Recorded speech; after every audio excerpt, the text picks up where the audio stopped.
they can really cater a solution to your problem, and I think that's super valuable.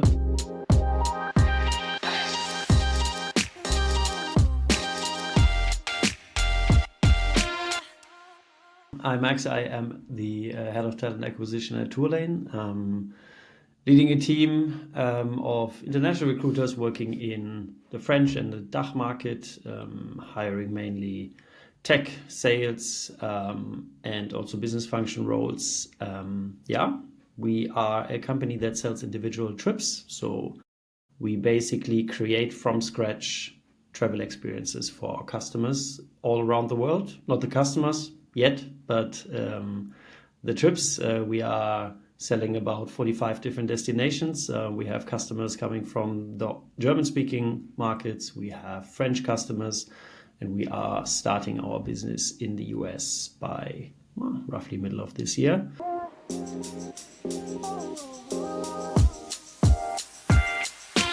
So it was completely new. We actually had a meetup that I hosted here in our office at one point with the TechCrunch community, and that's where I met Rex for the first time. And we had a somewhat ongoing conversation for a while, and he was very good in his follow-ups and constantly reminding me that the RecUp exists. But I also heard a lot of good things from other companies. We're very close with another big travel company, tech travel company in Berlin, and I heard good things. And as soon as we had the actual need for additional support temporary, of course, that was the first one who came to mind.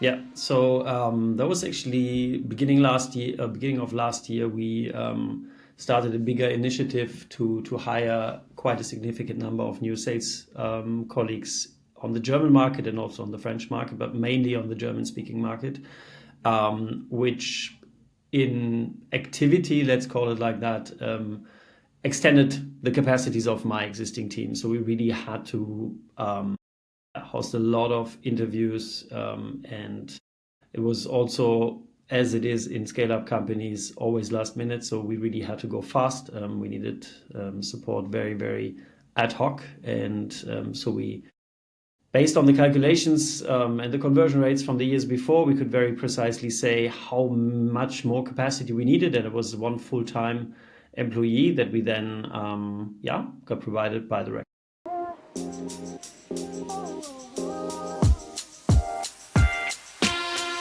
So I think the consistency was definitely something that I'm always impressed by, because I think if you're really convinced by the quality that you deliver, you are usually very consistent. And I think all the conversations that we had, even though it was very clear that we did not have the need at that point in time, were already quite in depth and also very, very informative in the sense that it was a relatively new field to me to get external support. I was always very convinced that we can do everything in-house. But of course, there are sometimes peaks that you need to cover. There are sometimes specific roles that you cannot fill yourself.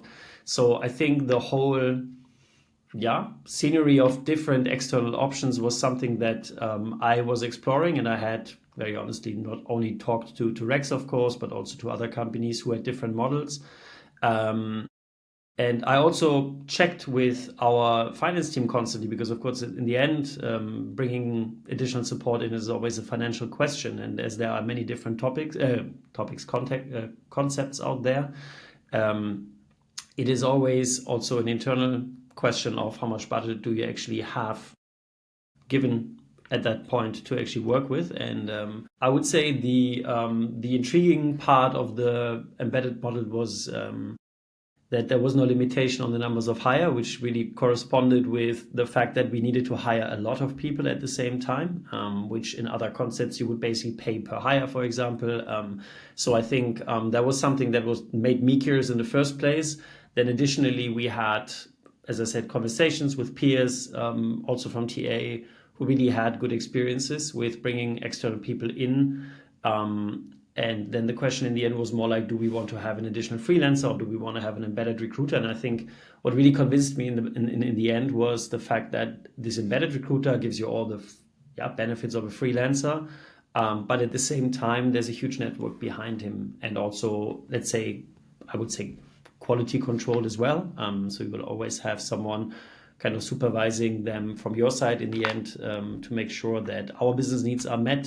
So it's not a lot of, let's say, management work to do from my side, which was very helpful because, of course, in the end, when everybody's running, you don't have that much time to onboard people properly. And we back then got an experienced operations recruiter to help us out, and that was a very great addition. He not only like did the job, but he also really supported the team, fit in right away.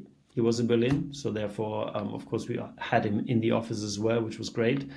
And I think also the other recruiters were mainly very junior profiles, I would say, 1, 2, 3 years experience. They really benefited from working with him as well.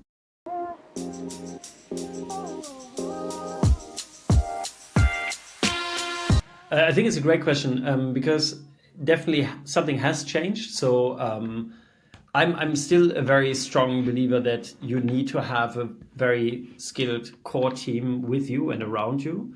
But I think especially in the European, but probably also global startup scale-up environment, everybody's at the moment not looking at scaling up, but more on being profitable. And of course, that means that all the business function have to work with a leaner setup than they're used to. I remember that when I started, I had a team of 12, 15 people, including working students, that got reduced over the time because, you really needed, there was just this push for efficiency to also be transparent. Like I think in the past, especially recruiting teams were kind of a black box for a lot of CEOs, using a lot of resources, but at the same time, not really transparently showing their performance and what they were actually doing as long as they produced the outcome that was desired. And I think that changed a lot. Like we created a lot of reporting, and also introduced our ATS through APIs to our BI tool, so that there's a lot of transparency happening. And with that also, of course, came the question, like, what kind of resources do you actually need to do the job? Way more than it was in the past. In the past was more like, I think I need 2 more people, let's hire 2 more people and then see. And now it's more like, okay, I can more or less accurately calculate how much I need. And I think that helped a lot. Also to get a lot of credit from the management side in the end, and also, of course, from our friends from the finance department, because they could finally say, okay, this is the amount of money that we need to plan more or less precisely to do X, Y, and Z for the team growth or the company growth. And now coming to actually the main question of the recap, to know that there's a resource that you can activate and deactivate so quickly is obviously a huge benefit for the company. Before it was, we also had people who were a bit skeptical about this setup because they were not used to it and there was no guaranteed outcome. But in the end, the great work that the 2 people that we had in-house did actually really convinced everyone that this is a good way of temporarily, tackling peaks that might come up, and also unplanned challenges that might arise, may it be from leavers, sickness, change of business model, of course, but that is like the embedded model really gives us the opportunity to react quickly if necessary. And that is very reassuring, because that means that if I get asked, can we do this in that time frame, I can usually say yes, if we make the money free for an additional TA partner.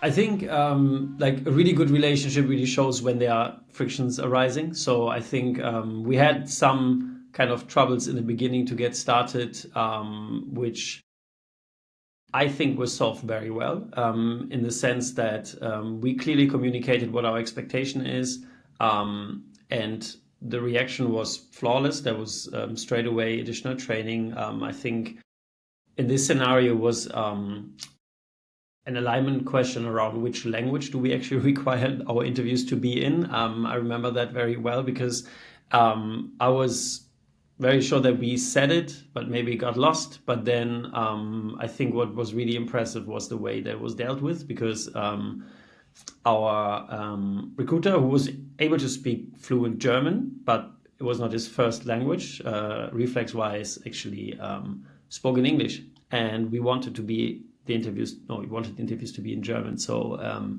what happened in the background was that, like, I think immediately one of your German talent partners was like brought into and did like some training sessions to get him a fresh start in doing interviews in German, which then was executed on our side from him straight away. So there was no question. It was just the struggles in the beginning. But as I said, like, I think what I really appreciate is like the constant communication, and then also the prompt reaction time. I think that was really cool. And overall, we have always had, like, I had always the exchange with the, I think you call him account director.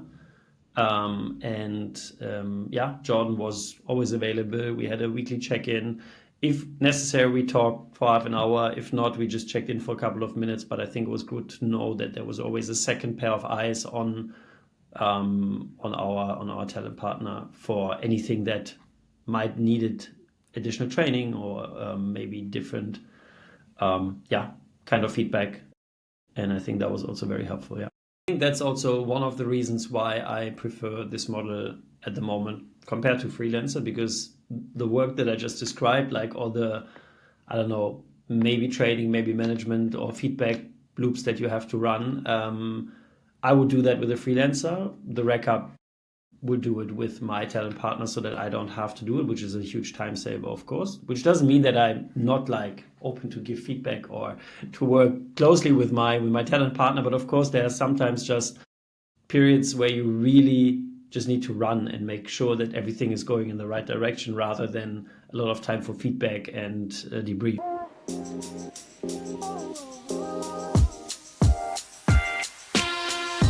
It really depends on the scenario, but I think what I would definitely tell him is like, I would be very much suggesting to have these conversations. I think everyone from the leadership team and from your sales team basically is very competent. They all have a recruiting background, so they know exactly what kind of challenges a talent acquisition leader is facing. So they can really cater a solution to your problem, and I think that's super valuable.